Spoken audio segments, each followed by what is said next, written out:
What is going on, everybody? BobbyFi, James Mccool, and Eric Sheets-Haber. We are doing our first sort of combo show since we partnered up with PayDirt. For those of you guys who haven't heard the news, True DFS, everything that is Sheets, myself, Brandon, Adam, we're all over with PayDirt officially as of March 1st, but we're crossing over. We're just getting everything settled up. I do want to remind everybody with the code True DFS, you can get a month free now for PayDirt, and I think it's really worth checking out. We'll talk about some of those tools as we talk through some of the slate like we normally do. So first of all, James, how you doing today? And then we'll jump over to Sheets.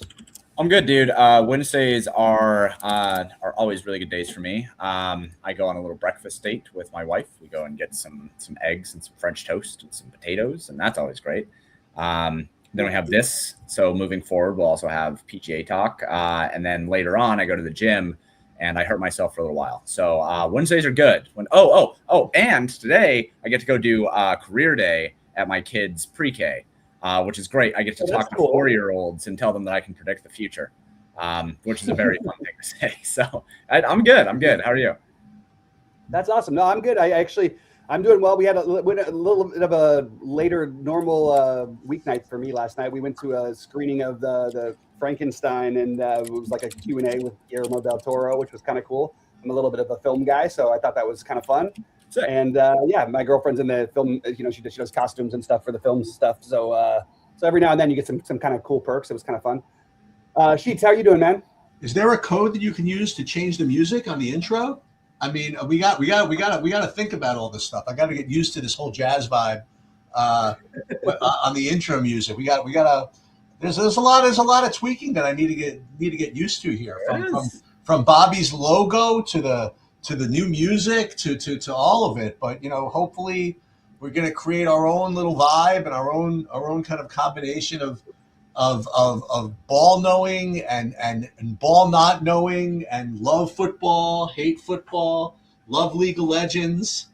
Sheets, who are these people on your screen? What, I can't pronounce them. What sport is that? Type of stuff, Well, we'll figure it out between your ability to know the game and my ability to kind of just kind of like manufacture wins and James's ability to create freaking tools. I mean, I think this is this could be a pretty cool little partnership here. So now it's up to you guys as users, and this is the real genius to test, is how to take the information you get and actually turn that into money, and how to turn that into wins. And that's fortunate. That's where I've honestly been the biggest success in my life, is just kind of knowing who to filter out, who to filter in, and how to actually gather the information and make it work for me. So we're going to try to help you with that, but a lot of it is going to be on you guys to figure out the best way to utilize the different skill sets that we're going to be bringing to you guys. So, and as we learn from each other, hopefully we'll be able to direct you in that path as well. So I'm looking forward to this, and this is going to be the first attempt to combine efforts. Mm-hmm. Yeah. Yeah, no, and look, sorry. No, it's fine. I was just saying it's gonna be good. Yeah, I'm excited about it. I think it's really important. Like, obviously, I've worked for a number of different DFS companies, and there are different, like there's plenty of ways to skin a cat. There's a lot of different ways and a lot of different information and a lot of different things to absorb. And also there's a lot of ways of taking your takes. The biggest issue I've had with myself especially over the last year, but in general, is I don't mind if I have a bad take and I'm wrong. But if I have a good take and I'm right, and a number of them, and I end up still losing, there's probably something I'm doing wrong that I'm missing. And that's a big thing that, we got to focus on. And it used to be, back in the day, I'd say simple, but like when everybody was only hand building, basically, whatever, it's been almost 13 years or whatever since I've been doing this. And it was a very different game. And it's really important to try and figure out the things that work best for you. And I'm looking forward to it. I'm still getting familiarized with everything with PayDirt, but I've spent a little bit more time, and I'm kind of pumped to have a new challenge, and also potentially hopefully a more profitable run, because I have been getting a little bit killed outside of golf. Actually, I came very close last week in a couple of tournaments, and had another good week for golf. So, with all that said, we can kind of jump into this. We're sort of winging this as our first show because we haven't. Well, let me ask you this. I'll ask both of you this kind of like overall like macro question about golf. What do you think of DraftKings slating these no Scotty tournaments this week. What do you guys think about that? So are they significant? Are there significant size tournaments even with it? I don't know, but I thought it was interesting.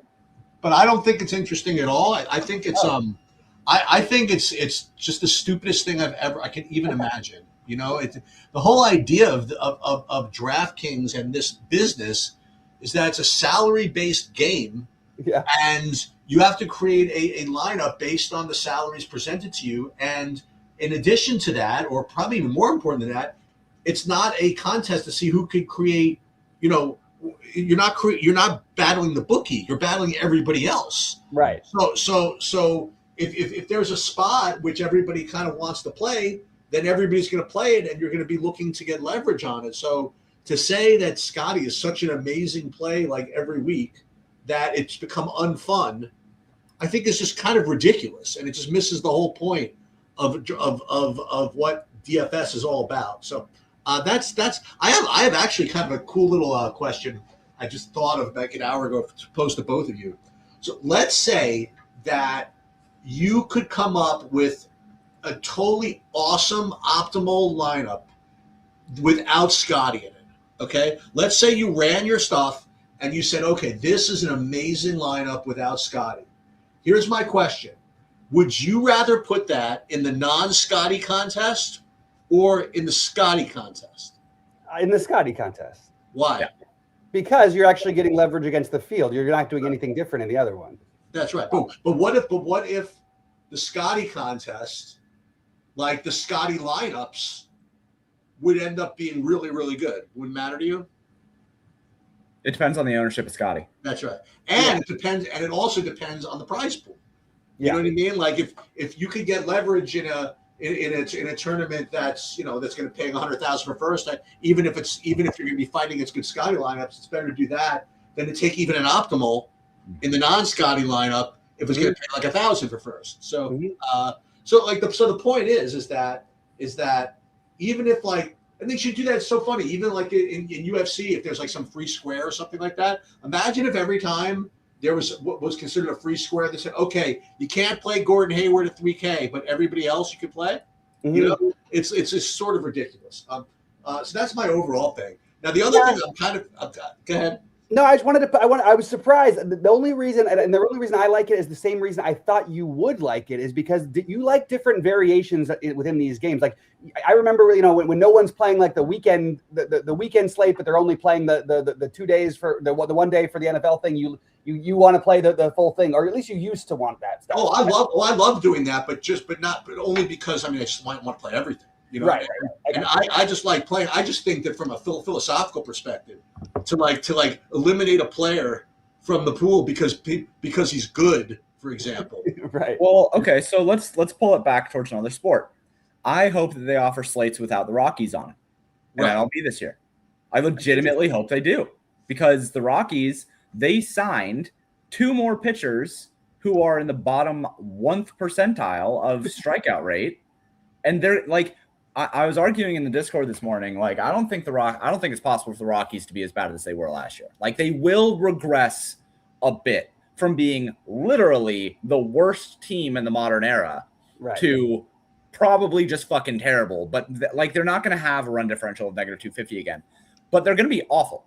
And it comes down to a point where it's like in years past, it has basically been, okay, you have to make a choice like opening day. Are you going to stack against the Rockies? Are you going to stack cores every slate? Or are you going to fade cores every slate? And you just make that choice and you just sit on it the entire year. And you hope that your choice was right. And this year, like you just stack cores you don't have the choice anymore. And I think that makes for a worse game.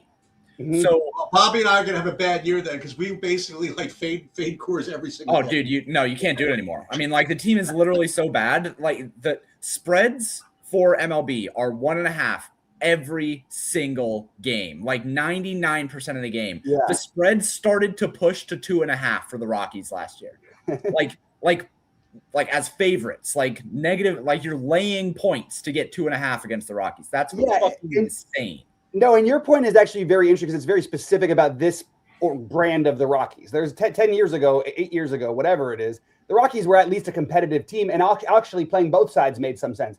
Now it's like, okay, if you're going to put the worst pitching staff in baseball in Coors Field, obviously with actually a pretty inept offense considering you're playing in Coors, it's a very different thing. And you look at the double-digit runs scored there, it's like absolutely absurd how it just blasts away everybody else. Although I'm still always on the side of usually trying to get away from it mostly. I actually don't take the all the time attitude, but you're right though. I mean that would be interesting if you could have games without Coors.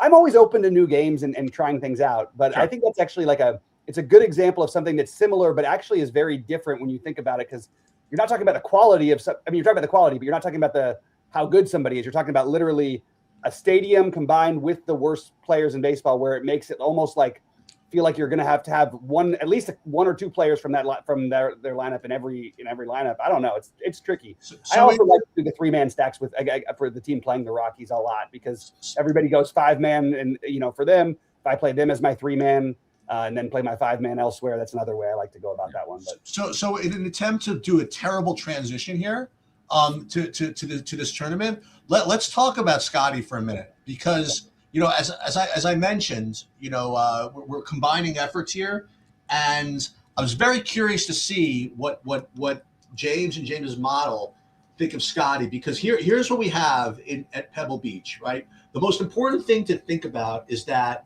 two things. Number one, there's no cut, and number two, that Scotty, as usual, is plus 200, to win. Okay. And those two things combine for the following, right? Number one, Scotty's metrics are just through the roof. And because it's no cut, you have all these bow wow players under 7K that you're going to be guaranteed to get 4 rounds of. And those types of slates are almost always pre-designed to have stars and scrubs anyway. Okay. So on the one hand, not even on the one hand, on the hands, you have Scotty plus a lot of low priced guys is going to look really good. Now that's for normal people. Now when you add James into the mix, okay, here, I mean, listen, one of the things I do is I've looked at projections throughout the industry for a long time, and this is basically what it is. It's Scotty 100, Scotty 100, Scotty 100, Scotty 100, pay dirt, Scotty 174. Okay, literally every single week. Okay, and also you get Scotty 174, and then you have other guys that are when there's a cut, you'll see Alex Smalley, you'll see 51, 51, 53, 52, 52, pay dirt 19. Okay, so the pay dirt models really believe in the top, and they really believe in all this. Now you're not going to have a cut, so that's not an issue. But I'm really curious to see how much Scotty, the pay dirt models are going to want you to get. Mm-hmm. So the spoiler alert, not very much. And it's not because he doesn't project like God. All right. So he does project like God. Right? Projects for 124.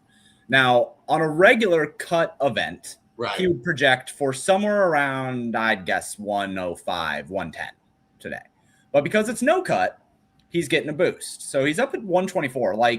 If you're plus 250 to win a PGA tournament, you're going to look good. Your chances are insane. However, that 14K price tag is high. Now, last week, 14.5, I think we finally found the breaking point. I think we finally found the entire industry tried to play him yesterday or last week and still only got 25% of him in tournaments. And he was plus 250 last week too. Mm-hmm. So DraftKings was okay, we hit the threshold, bring him back down. Now he's 14K. However, this week, the field is better, right? We have Rory, we have Tommy, we have Siwoo, we have Hideki, we have Justin. We have a stacked field this week. So even though his price came down a bit, the field is tougher and the projections are a bit higher because it's no cut. So the models still say there's just no reason to go there. Even with a projection that is legitimately 35 points higher than anybody else in the field, that price tag is significant. So in order to get him, what I've had to do in the portfolio manager is actually bring down optimals based on ownership rather than projection. Otherwise, I'm getting 1, 2, 3% of him in 1,000 optimals. He's just expensive. So this is what we're gonna do. So what we usually do is we break this down by tiers, and Bobby and I, we talk about like our favorite guys in like each tier, Okay. and then we kind of run this little contest at the end. We try to pick, number one, who's gonna win the tournament. Number two, who's gonna be who's gonna come top 5 under 10K. And you'll see what we're looking to accomplish. So I guess for today we'll go and we'll break salary down. I guess we'll just start with the 10Ks and up, and there are only 3 of them, right? So let me ask you, like, Bobby, like, what do you think, or what are you getting of the top 3 guys? I'm happy to jump into it. I had one quick question to ask James just about the tools. Just because I'm looking at the the range of outcomes, and then but when I was looking at earlier at the DFS salaries versus odds table, the top 5 percentage was drastically different, but the top 5 percentage theoretically should be the same, shouldn't it? So for the odds versus values, or for the odds versus values, unless I was maybe misunderstanding exactly what that was, and I thought maybe it'd be good just because my questions are going to sound sort of dumb, but they're it's fine. Like it had Rory as a better top 5 odds, but I didn't understand. Oh, it's saying 4 values. So can you explain that tool, that part of it a little bit more? Yeah. So this tool is neat. This is kind of like what I call an intuitive tool. And this is basically saying, like, based on their odds to win and based on their top 5 odds, top 10 odds, top 20 odds, compared to what index their salary is in the range, are they a good or a bad value based on their salary? So very cut and dry, right? Scotty has the highest win odds. He also has the highest salary. Therefore, he ends up with a 1.0 in terms of win versus salary. It is perfectly right there, 1-to-1, right? But when it comes to his top 5 versus salary, right? Like, Rory has a slightly better chance to be top 5 than Scotty does. Meaning that the range for Scotty is a little bit lower. The floor can be a little bit lower for Scotty based on the things that are going on in the background. Only 2%, but it's still there. So therefore, Rory has a slightly better top 5 versus salary and a slightly worse for Scotty. Still basically 1-to-1. But the way that I usually look at this is I will look at top 5 versus salary, and I'll sort highest to lowest. And then I'll take a look and try to find any guys that seem interesting. Cheap guys are usually going to have high top 5 versus salary. But then when you see somebody like Jake Knapp, right? Like, his top 5 odds are 17%. His salary is just too low for that, right? So he gets a pretty good mark here. Cameron Young, another guy, 17% top 5 odds. His top 5 versus salary is pretty strong, all things considered. Sure. Ben Griffin as well, right? Like, you can see kind of the outliers here, these guys that actually have realistic chances to be top 5. And those guys end up looking like better values in terms of the salary that they are given. And this is a very simple calculation, right? It's literally just what rank is their salary, what rank is their top 5 odds, cut, right? That's what this table is. Interesting. Okay. No, I appreciate that. And I guess with that, I'll sort of launch into my we've only got 3 players over 10K, and Sheets, you're not going to be surprised at all to know who my highest owned of those 3 is. It is my guy, Tommy Fleetwood. Partially that has something to do with ownership, and it's a significant price discount from Scotty and Rory. And there is a chance sometimes when these, and with the majors, I want to remind everybody, I always use this as an example. Jon Rahm won the US Open and wasn't on any of the millionaire winners, anything, in the lottery, anywhere. He was not on the winning lineups anywhere when he won that, because you only could afford the other guys all around him if you specifically didn't play Jon Rahm at his price that week. That was about 4 years ago? So there does come times where you can actually win a tournament and actually not be, and I'm not saying you're not, I guess in that case, it wasn't optimal, because literally they had 6 guys who you were basically 2 through 7 in pricing. Anyway, Fleetwood I'm getting about 25% of right now. I have 13% Scotty at the moment, and then 10% Rory. My guess is Rory and Scotty end up fairly close for me. Rory, of course, won this last year. It's not really like the best suited for him, but he's, these guys can play anywhere. It's just, it is just hard to, I'm going to feel a little bit naked being so far under on Scotty. I'm not sure I'm going to stick with it, but that's where I'm at right now. How about you, Shoots? Yeah, I'm not interested in these guys that are starting to play now. I'm getting like 2% Fleetwood, like 2% Rory. You know, let him play a tournament or two before I'm interested. And that's going to be kind of thematic, I think, as we go through this board here. I am getting a decent amount of Scotty. I'm getting like 30% of him. I'm gonna let the Rory and Fleetwood coming off the layoff beat me. That's gonna be my my idea. Okay. Is that generally a thing that you do, Sheets? You like to wait until these guys play a tournament or two? I mean, all else being equal, listen, for those of you that don't know me, that kind of narrative crap doesn't really fly with me. I end up just kind of running with my numbers. And so according to my numbers, that's what I'm getting anyway. And it's one of those things where I'm kind of glad I am, because instinctively I would rather wait. I would rather wait to see, because we talk about this as baseball too. I mean, remember, most people's projections are based on either last 10 or last 20 or whatever. Quite honestly, it's been several months since these guys played. I know Scotty is playing well. You know what I mean? I know that Scotty is doing what he's doing. I would rather, all else being equal, play guys that are not coming off of the layoff.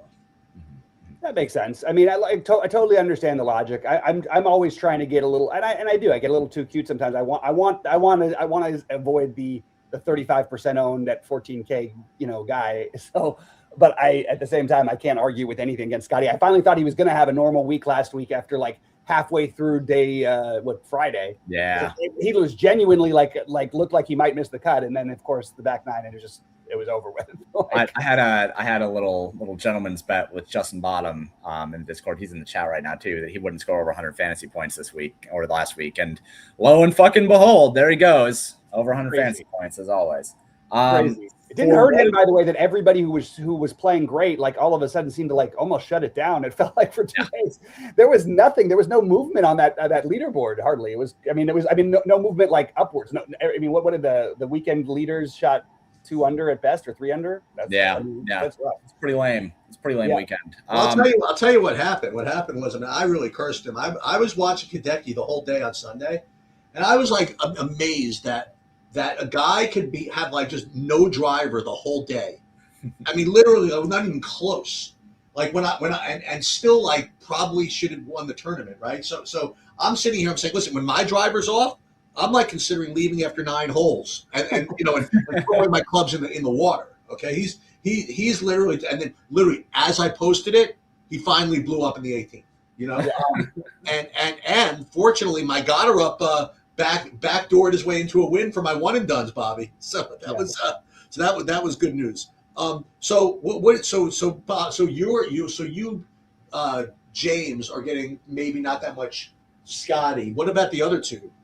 So we're not getting much of any of the 10K plus guys, which I think makes sense on a tournament like this, and especially with the way the projections have shook out. When there's one player, Scotty, that is just so far above the rest, the projections then like it almost looks like parabolic, right? Like we have kind of a linear uptrend for all the golfers, and then all of a sudden there's Scotty that like jumps way up. And so what that does is, if you take Scotty out of the equation, then what you end up with is a fairly linear set of projections that make it so that like paying up doesn't make much sense. So especially with how strong this field is, and with having so many guys that are like actually good and can win this tournament, mostly getting guys in the next range, kind of what you could call, I guess, the 8,500 to 10K range. That's where we're getting a lot more guys. Nice. Well, let's talk about that 9K to 9,900 first. We sort of, is that cool, James? We just sort of have our normal thing going through that. Because I totally could see that argument being like to drop down to these guys. And just, I thought it was interesting that Justin was pointing out in chat that these guys, I mean, Fleetwood and Rory have both been playing a little bit on the DP World Tour. So they haven't not played at all, but it is different. Anyway, this is, this is range I think is going to be fairly popular, and I'm no one to be different. The only thing I have that's really a differentiator, or actually I have 2 things. I am way higher on Justin Rose than the field seems to be at the moment, and I'm way higher on Victor Hovland than the field seems to be at the moment. But I have I have 20% Siwoo Kim. That's probably where he ends up being owned. Oh, I have 21% Russell Henley. I've seen him as low as 10 projected. I've seen him as high as 20. I don't know where he's going to end up. But the main ones for me here that I like the best are the best versus the field are Rose and Hovland. And I would not stop playing Chris Gotterup right now. That guy is, I mean, going back to last year, it's pretty insane what he's done. If not for Scotty, we would have like an interesting conversation about Siwoo Kim and Chris Gotterup being like the best players in the world right now because they've been unbelievable.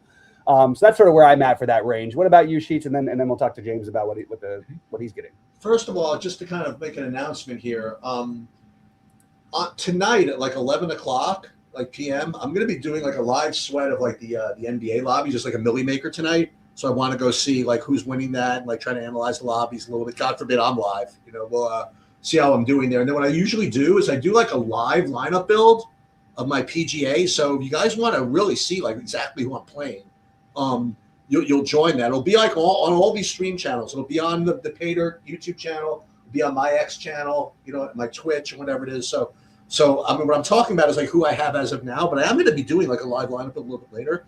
Now, with respect to my just analysis of the 9K guys, so it's funny. I kind of embrace this idea of like tilting these golfers like in round two. You know what I mean? To try to get them to improve. That's what people usually do online, right? They like get all mad after like 3 holes, and then they like curse the guy. I can't believe it. He's +1 after 3 holes, right? Try to get him, and it worked for me because I had a bunch of Siwoo Kim, and he was like 3 over, like T89 with like 4 holes to play up like on round 1 or something like that. And I'm like, you suck, and this, that, and the other thing. I don't think he missed a green for the rest of the weekend. Okay? Yeah, guy's totally insane, and we talked about this last week, Bobby. God forbid he could make a putt. No, I mean, get it out of here. Yeah, like he'd be we'd have tournaments no Siwoo Kim instead of no Scotty. So this guy is this guy is finding every freaking green, and God forbid he gets any putting variance, the guy's just going to really just start winning. So I'm getting just a bunch of him. I'm also getting, like you said, Chris Gotterup. I mean, you tell me why I shouldn't play him, and I'll be more than happy to listen. But the guy just freaking killing it. And again, like he was great after round 1. And then like it looked, and then like you didn't hear from him again, but he was just good enough to put himself in a position to get backdoored when Hideki backed into this. So I'm getting a bunch of him. The other guy I'm getting a bunch of, and this is like, listen, you're really asking for trouble, but I'm getting 23% of Xander. I mean, like he comes back off the left, misses the cut, and then did he even make the cut? Yes, I don't even know. He made the cut. He didn't play especially great until I think he played okay on Sunday. Barely. And this is a rough click, honestly. But you know what? That's what I have. So I'm getting like a full 23% of all 3 of those guys. Siwoo, Xander, and Gotterup, and I am just woefully under on everybody else that you just said. How about James? How about you? What is the models like? Yeah, let's load up. I waited until we had an opportunity to talk through the portfolio manager to load it up. So I'm just going to load everything from Pater, just because it's what it is. There's no reason to go into projections management, but this is just 1,000 lineups, just straight from. And I've been reading from another one on another screen, but I figured I'd jump up here. So if we go and analyze players, we're getting a lot of Gotterup, point blank. Right, get 60% Gotterup. Projected for 23% ownership, so like obviously ownership edge is really big there. We get a lot of Siwoo Kim as well. Projected for 21%, we get 37%. We're not getting basically any Xander because he projects terribly. It just is what it is. Until like in your similar logic of you don't want to play Tommy or Rory off the layup, like the models don't want to play Xander until he shows that he can actually play golf. Right? Like So we get a lot of those guys. We also get a bunch of Russell Henley, which like at 9,200, I don't think I think he'll probably come in somewhere around 15, but I wouldn't be shocked to see 10 to 15 there. And then the other main guy here that we end up getting is going to be Justin Rose, and we get 13% more than the field, still relatively healthy at 25%. But Chris Gotterup, man, I mean, at 9K, that's such an easy click every week. Right now, the models love him. He's golfing great. Ownership, I even boosted his ownership a little bit. The models wanted to give me 18% at first, but I raised him up a bit. I raised Knapp up a little bit, and I raised Siwoo up a little bit while dropping Scotty down. So that's where ownership models currently are. I wouldn't be surprised to see Goddard up in the 25 to 30% range, though. And at 9K, he's just people would play him at 10K, so they're going to play him at 9K. Mm-hmm. I agree, and I think that I also agree that they would have played him at 10K too. So it does feel like you're getting a great discount there. And look, Xander, if you want to take something, you could say, look, he's a California guy, although he just missed the cut for the first time in 15 years at his home course. So I don't know what to take from that. But yeah, he definitely looks like there's something wrong. And I kind of want to let ownership. I just don't know where to trust. Like, I'm having trouble deciding what I think Xander's actually going to be owned, because I'm not buying that he's going to be 18%. And I think it could end up just being like one of those plays that just trends totally downwards. Yeah. Then I would have some interest in the Xander thing. Yeah. Right now, it's hard for me to talk about. For what it's worth, I track ownership projections and things like that, and I track my own also. And the guy that I was most off on, literally 2 weeks in a row, was Xander. I mean, I thought that he was going to be like 16, 18 or whatever, and nobody played him. So I'm kind of inclined to believe that everybody's going to be over on the projection as well this week. So maybe I think you're right, Bob. Yeah, especially with all these guys back, you know what I mean? All these names that people want to play who haven't played in a while. I mean, the last time we saw Tommy Fleetwood, he was the best golfer in the world for a little while for the last month of the season. Anyway, all right, we can jump down into the 8K range. James, you want to start us off with whatever what the system's like in over there? Sure. Yeah. Let's take a look at things from a projection standpoint first. So highest projection in this range is Robert McIntyre, sitting at 74. His ownership is, nominal. A lot of these guys are going to have some ownership, but not like a lot. This is probably going to be a pretty spread out week. No-cut events are like that for the most part. And, this field is strong enough that people are just going to play guys. The worst projection here is Aberg, who just looks like fucking trash. Similar to like the Xander situation, Aberg is better than how he has been playing, but until he shows it, the models are going to hate him. He gets 1 or 2 good weeks under his skis, then he can probably start jumping back up there. But for now, he's going to look really, really bad. The guy who I think looks like they're getting the most here, what is it, Gerard and Day? Gerard in this range? No, it's just Day in this range. We end up getting 28% Day. We end up getting 30% Robert McIntyre. So those are kind of the two main guys in this range. I wouldn't be surprised again to see like Jason Day get a little bit more ownership here. Justin Bottom said that when we get into this range, he's probably going to do the max 40% exposure on Ben Griffin. He looks fine, 8,400. I think he's probably appropriately priced, and he is going to have ownership. Right, he's projected for about 18% ownership. So, what are you thinking about this range? Yeah, I'll go, and then we'll leave it to Sheets to go after the. So there's a couple of things. One, I am okay, like because I think you can find things. It just seems to happen. I'm not a golfer. I don't play golf myself, but you see guys struggle for a year, but then it can snap out of it in no time. Yeah. I mean, Oberg, if we want to take something from it, he finished second. I know it was only a 3-day event when he played here his first time, which was, in 24. And he missed the cut last year. He's been all over the map. I actually think it's if everyone gets off of it, I'm considering going more that direction. I'm not getting much of it now, but that is where I'm considering going. If this ownership, if I really believe it's going to drop down to like 5%, I think I'd like to at least have 10. I'd rather be over the field. Guys, I like it. The obvious ones. I like Ben Griffin. I like what I've seen from Fitzpatrick. I really like Thor Bjornsson, and I've been on this guy since last year. I'm not going to stop now. And then the one that I'm sort of like I hate this guy as a human being. He's like one of the few golfers I just don't think is a good person. But I'm going to use him for DFS, and he almost got me there this weekend. But is Daniel Berger. Down at 8K flat. So those are sort of my main ones. But like you said, it's pretty spread out for me. I'm sort of getting somehow I'm getting like double digits ownership of almost everybody in this range. Yeah. So I listen, I've been doing business, so to speak, with Bobby for like a long time now. So I know exactly what he's going to say, because I'm about to say, boy, I'm surprised that you didn't come up, you have more of this guy, because you always do. And then I'm going to mention him. He said, oh yeah, I forgot. I totally forgot to mention I have like 74% of him. Right. So I'm going to go right back to Maverick McNeely. All the guy does is freaking play good golf right now, and I'm going to be getting quite a bit of that. Griffin, I like. He's going to be owned. Cam Young, I like a lot. I think he's going to be owned. He's just too cheap at 8,100.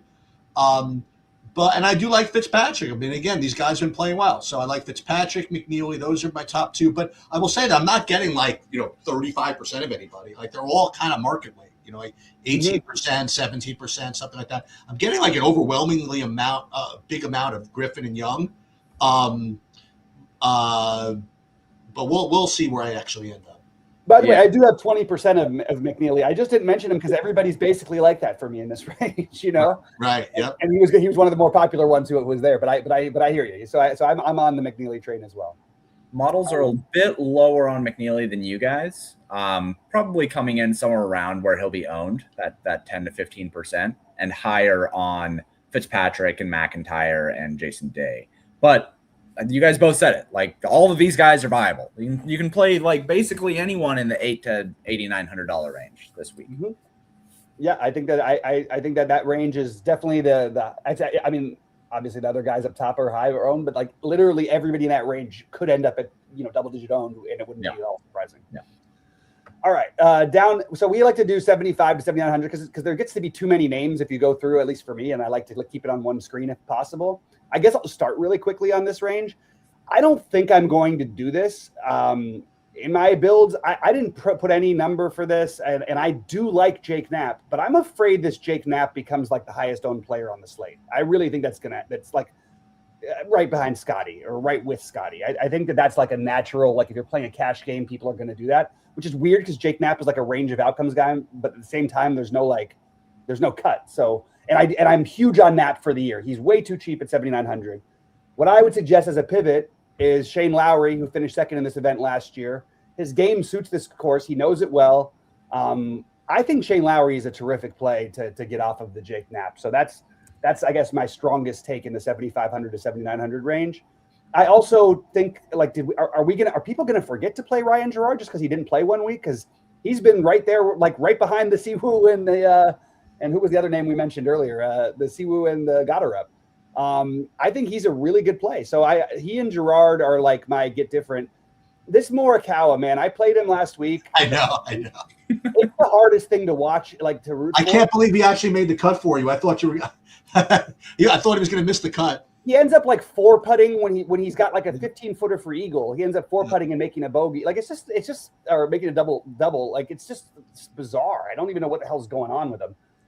Anyway, all this to say, Lowry as a differentiator. I'm still not sure what I'm going to do with Knapp, but I'm probably going to end up with 20% or so. And then I also I do like the I like Harry Hall as well. That's the other one that. Well, once again, Bobby forgot to mention his favorite one. So I'll talk about that in terms of this. So one of the things that I think maybe you could comment on this a little bit, James, because you do projections and models and things like that. When it comes to even baseball and maybe sometimes pitchers. And also golfers and whatever. Again, all people can kind of go on is past performance. Right? That's all they really have, right?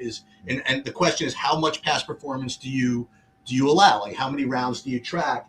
And I think that pretty much all projection models like understate like good young people.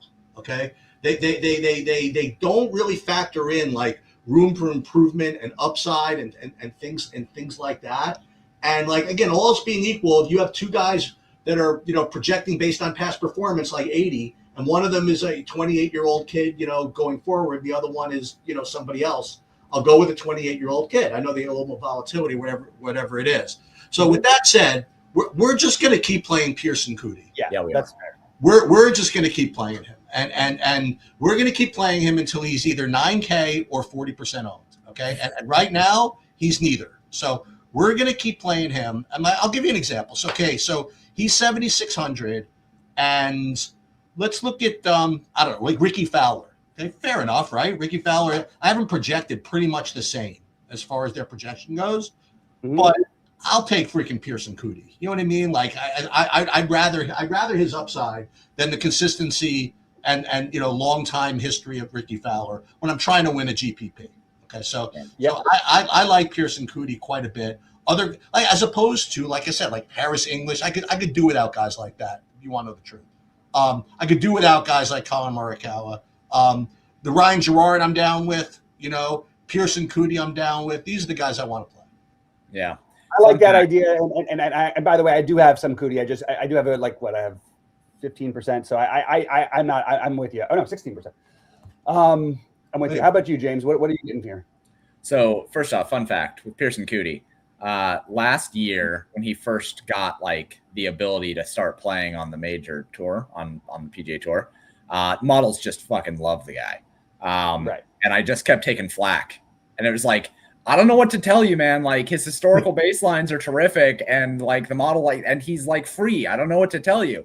And he just crushed it 3 weeks in a row. And then all of a sudden he became the mascot for Pay Dirt for PGA. Because he's good, dude. He's really good. So 7,600 projects for 60. That's respectable for this one. Ownership 15%. When we look over in the portfolio manager, getting around 30% of him. Happy about that. Gerard, that's the best play on the slate. If Gerard is going to be 10% owned, he's by far just the best play on the slate. You could say things like Goddard and Knapp and stuff. I do tend to agree that Knapp is probably going to be somewhere around 25 to 30% owned. So one of the things that I'm doing while I'm listening to you guys talk about this stuff, when we're done with this stream, I'm going to go in, I'm going to bump up Jake Knapp's ownership because I agree with you. That's going to be higher. I'm going to drop down Xander's ownership, right? People aren't going to play Xander this week. I think I'm going to bump up Goddard up a little bit, right? All the models love him and people keep talking about he's going to get more ownership, right?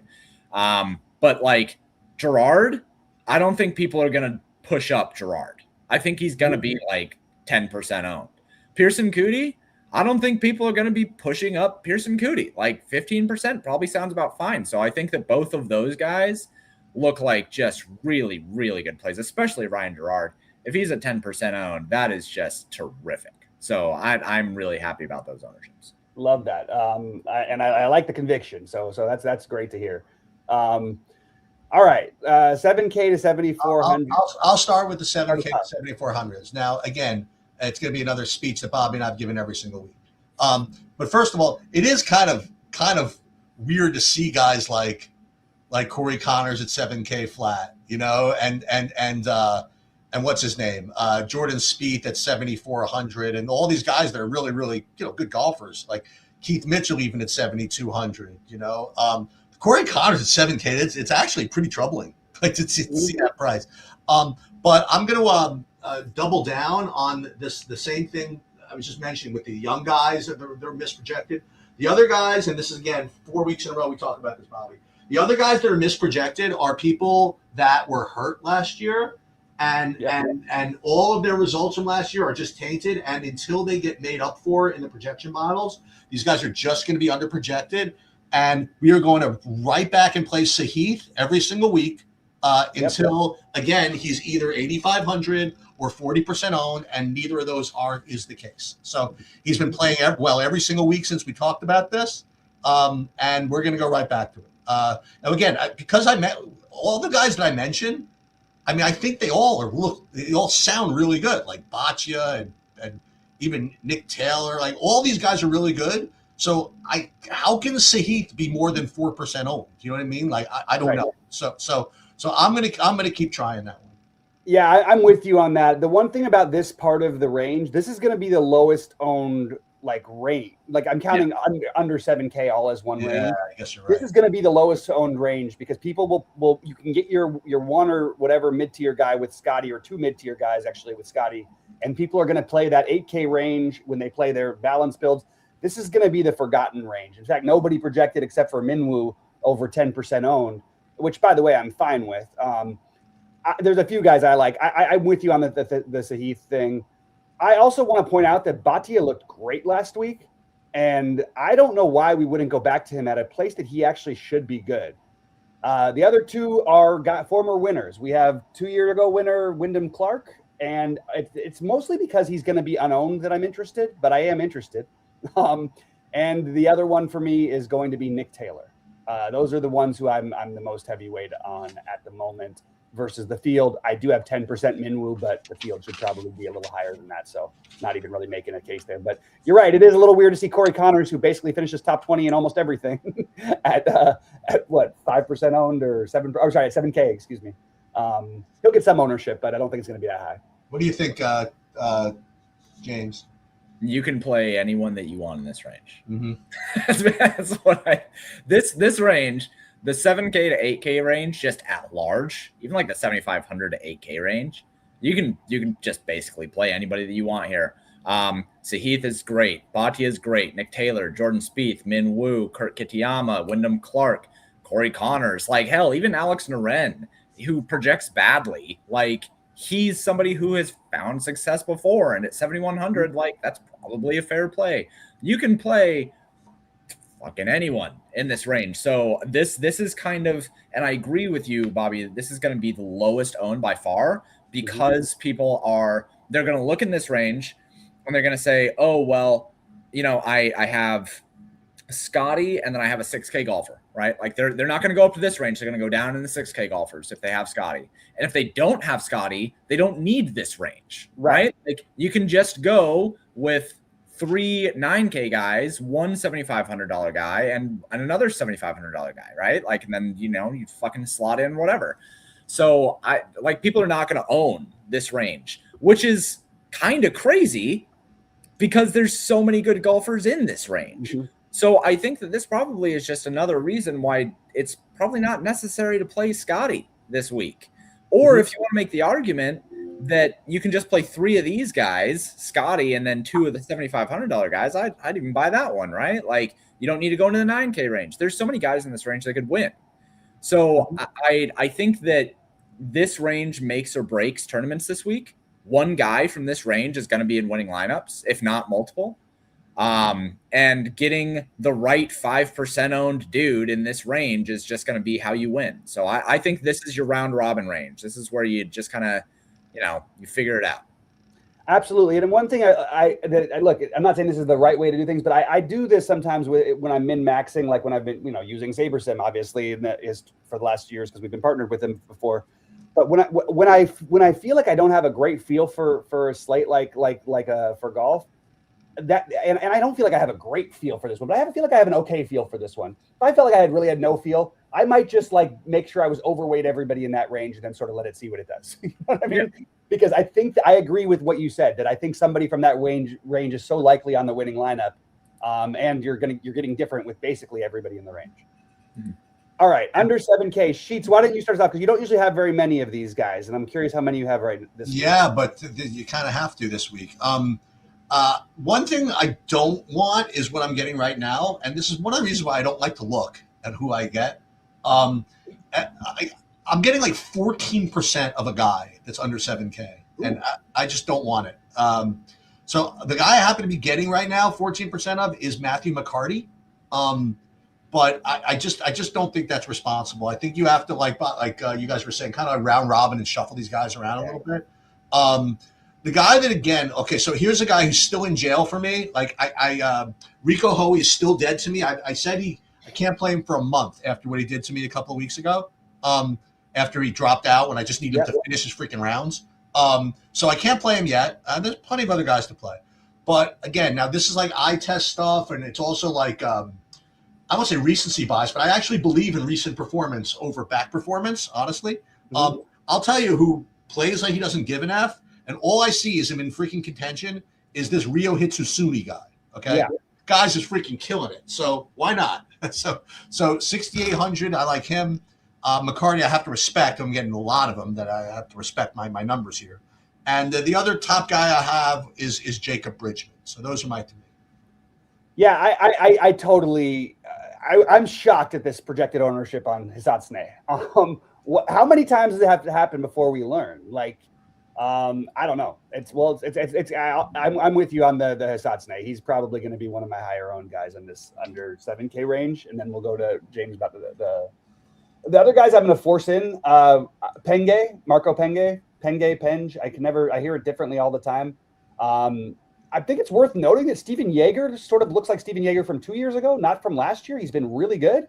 And this might be like the steal of forever to get him at 6,700 at no ownership.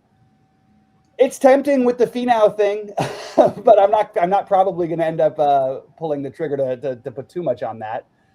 Other guys, I'm getting a little bit of the bottom of this range, pot getter. That doesn't feel great.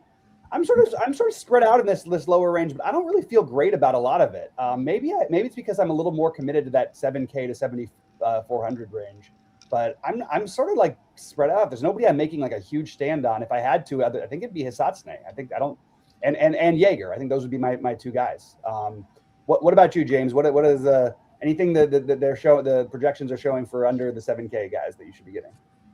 Well, so I think I think that there's maybe less about this range that I think is interesting outside of the combinations that you'll likely see with Scotty, because you'll need people in this range to get Scotty if you want to have like lineups that you quote unquote feel good about, right? Yeah. So I think that what you'll end up seeing is you'll see Scotty and Rogers, like that'll be one of the higher owned combos. And you'll see Scotty and McCarty. Those are kind of like the two guys that I think are likely going to get their chance to shine with Scotty. Outside of that, this range actually doesn't feel that good, right? I mean, you have a whole bunch of guys who can do things, but are probably priced appropriately. I'm not an I know ball guy, so I don't know about Hisatsune. If that's how you pronounce his name, whatever. Yeah, that guy. Like, if you guys like him, then great. But I think that if you guys like him, then his ownership's probably going to be a little bit higher too, right? So I'll probably have to go in and pump him up a little bit. Models agree with the take on Bridgman. They have him projected best in this range, projected for 60. Ownership is in the 5% range. When I look at this list, I think that it's more about trying to look at, okay, well, who is going to be paired with Scotty? And do you feel comfortable with that? Like, if you're going to play Scotty, do you want to put in a rule that says don't pair Scotty with Rogers? Like, if you think Rogers is a good play, but conceptually, right? Like, conceptually, you would think about that from who's going to be paired with Scotty? Am I comfortable with that pairing? Like, if Rogers is only going to be 10% owned, whatever, that's fine. Yeah. If he's going to be like 15% owned, like, maybe you think about it a little bit more. Mm-hmm. But that's more what this range is for me. It's more thinking about the combos with Scotty and less about these plays like as just plays by themselves. Plays by themselves, Bridgman looks the best. I still don't even get all that much of him. End up getting, 3%, which is in line with the field. So McCarty get 3%. Like, I'm just not getting a lot of these guys in this really low range, mostly because I'm getting so much of the guys in the 7 and 8K range, right? So kind of goes along with what we've talked about through this whole show. Yeah, absolutely. And one other thing I should have added is partially why I like some of the guys I mentioned earlier this week. This is the first 2 days should be clear, but there should be some weather over the weekend and some wind. So I did do some personal research on just the guys who and I don't need to do it very long, because you all you have to do is look at where someone's from. Shane Lowry plays in the rain and the wind. I swear the guy plays better than he does on a clear day. So that's another reason I like Shane Lowry. Tommy Fleetwood is awesome in weather. Like, the more difficult it gets, the better he gets. So that's something just to consider going into the weekend. It should be clear the first couple days, but the weekend I think you're going to see a little bit of variance, and it tends to affect this course a little bit more than maybe it's projected for each year. I just want to throw that out there. Sure. All right. Well, this was great. Now we got to do our game real quick before we get out of here. So first question we have to ask is, who is going to win the tournament? So we're going to go snake draft here. So you can go. You want me to go first this time? You're going to go first because we know you're going to take. Yeah. So I'm going to go off the board here. I'm going to say Scotty Scheffler. Okay. Okay. Well, if this is just raw, you can even use the same guys if you want to. It's just who you're taking to win the tournaments or to do whatever. So who you got, James? Yeah, my choice is Siwoo. Look, like I'm a big regression guy. One of the only things that I have found that actually does regress in PGA is putting rates. It does not regress towards a league level, but it regresses towards a personal career level. So Siwoo is going to have some good variance on putting at some point, and with how well he's been golfing, I think he wins tournament. So I'm picking Siwoo on this one. All right, mine is a terrible take, and it is just to stay on brand because it's the first tournament he's playing this year. As anybody knows who's followed me for a long time, I have one golfer who I like so much better than everybody else, and we were playing him back when he was 6,800, who has shot his way up to being what I believe is the actual second best player in the world, and I'm going to take Tommy Fleetwood. I'm not saying everybody should do this. I'm just saying I'm not going to play him I'm not going to load him in every single lineup, but he will be in probably 20 to 25% of my lineups this week. And even though he hasn't played much and didn't even look great on the DP World Tour, I just think in these events with the best players, his last 3 times that we had these no-cut events, he's finished first, third, and fourth, and also plays well in the weather. So I'm taking Fleetwood, even though I feel a little funky about it. All right, Sheets, who you got to come in the top 5 under 10K? Top 5 to come in the top. I am going to go with. I'm going to go with top 5. He can't win, but it's the one tournament this guy's got a shot in. I'm going to go with Russell Henley, actually. I like that so much, and I actually am going to play him in one and done this week. So I'm happy to hear you say that. All right, James, how about you? Under 10K to top 5. Yeah, I mean, based on the models, the 3 guys who have the best shot are going to be Justin Rose, Chris Gotterup, or Russell Henley. I think we can all agree on Henley is a good play, but I'll go with Justin Rose just to be a little bit different. He has the second best odds. That's actually who I was thinking of too. I am going to go a little bit off the board because I'd like to get somebody a little bit lower owned, and I know the way you're supposed to do this is what you really think, but I like this guy, and I thought had his first good ever waste management last week. Actually has a skill set that maybe we see the breakout year from Victor Hovland where he's contending with Scotty. So I'm going with Hovland as the top 5. So Bobby, stick with you. Who's under 9K to go top 10? Under 9K to go top 10. I have got. I'm all right. I'm going to go a little bit of chalk now because I had all my other guys. I am actually going to say Jake Knapp. That's where I'm at. You know what? Take it back. I'm going with Thor Bjornsson. Let's go with Thor Bjornsson instead. Thor Bjornsson is my guy. Well, go F yourself then, because that's who I was thinking. Oh, so I'll take Knapp. No, that's fine. That's fine. I'm going to go with Maverick McNeely then. I will go with Ryan Gerard because the models love him more than most things. So I'll go with Ryan Gerard on this one. Okay, under 8K to make top 20. James, you go first. Well, can I say Jake Knapp? That's what I was going to say this time. But yeah, I mean that seems easy. I'm going to go Jake Knapp. Okay, Jake Knapp it is for. So I'll be in the middle again. So I will go with Pearson Coody. We're going to go Coody. I'm going to be really lame after trying to go a little bit off the board earlier, and I am also going to say Jake Knapp. We can give a special honor to Sahith. How about that? Yep. Okay, that's fair. Yeah, and then if there was one, I mean, it was good. But for me, it was between Jake Knapp and Bhatia. Sure. Bhatia. So Bobby, under 7K just to make the cut. Everyone. Under 7K to make the. I'm just kidding. Well, everyone's going to make the cut. Under 7K, best finish under 7K is what we do when we don't have the cuts. I think I am going to probably. That's a tough one for me. Tougher than I thought it was going to be. Actually, I don't know. I thought I'd like more down here better than I do. All right, I'm going to go a little bit funky, and I'm going to say Sami Välimäki, a guy we didn't talk about. All right, then I'm going to go with a guy we didn't talk about. Also, I'll go for my son. I'll go my UVA. I'll go Danny McCarthy from University of Virginia. Oh my God, I didn't even know he was in this tournament. I will go with what the model's like, and that is Bridgman. How about you? Bridgman. And you got Bridgman, right? Yep. Now here's what we like to do. Here's what we like to do. We like to pick top guy over 9K to miss the cut. So who's going to be the worst performing 9K and up guy, James? Okay, let's load these things up here. Worst performing 9K and up guy, Xander. Prove it. Prove that nothing's wrong, and it'll be fine. But for now, Xander. I will go with Hideki. I know he takes the same guy every time. I'm going to write it down who it is right now. Did you say it? I had Hideki. Oh, you did. Of course, I didn't even hear you say it. I just knew it was coming. Of course. Oh my God, I think you even picked him last week too. No, maybe not last week. All right. So for me, the worst.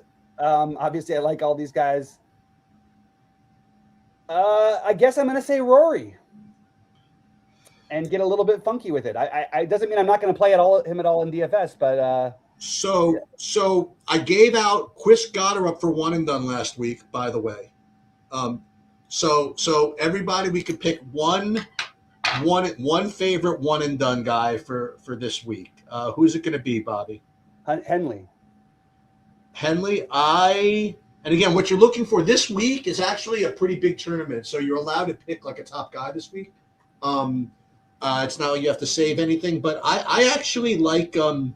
I think McNeely is not bad here. I mean, he's 30-1, which is a little bit saucy, but I have I'll give you two because I would go back to Goddard again if you didn't use him, and I would say Goddard or McNeely. Do you play any? You know anything about this, James? I don't, but I'll give two golfers that I think are worth using. Yeah, I mean, I think, like I said, I think Siwoo is probably like the guy who is the best shot here. And if you're not going to use him, I think you'd probably end up, let's see. I mean, Jake Knapp just looks really, really good. And I think one of the things about like DFS and betting, while they're not completely correlated, I do think that it's worth saying that if somebody's going to have like high ownership in DFS, it's worth considering their real life outcomes as well.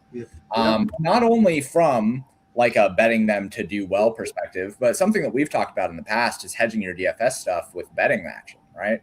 So Jake Knapp, we think he's probably going to be, 20-25% owned. In the win. Like if you're going to be under on that, you might as well go take him to win. Right. And give yourself a little bit of a hedge. So I think Siwoo and Jake Knapp are guys that I like just holistically in the betting markets this week. That makes a lot of sense. Jeez, who did you pick? I have Goddard again and McNeely. Goddard. Oh, yeah, that's right, McNeely. All right, I'll make a note of that one. So just so you guys know, for one and done, the reason why I wouldn't play Xander this week. He does have good win odds or whatever, but again, he's sort of on the way back, and it's one of those things where if he's on the way back enough where he can win now, then he's probably going to be even better in like later in the season. You know what I mean? Like I would not waste Xander now. He's either like no good, right, which unlikely, but it's possible. He's just no good right now, or he's good enough that he's going to keep improving. So I would not play Xander and one and done this week. Yeah, I think that makes a lot of sense. I definitely wouldn't play Xander in one and done until I see a little more, especially because by the end of the year, he very well might be, second, third, fourth best golfer in the world. Yep. All right, guys, this was a blast. Any final thoughts for either of you guys before we get out of here? No, I got to get my soccer lineups in. All right, good luck to everybody. Look forward to a fun weekend, and we'll be live later if you're watching this on Wednesday with some basketball. So we'll talk about that. Yeah. All right, good luck, everybody.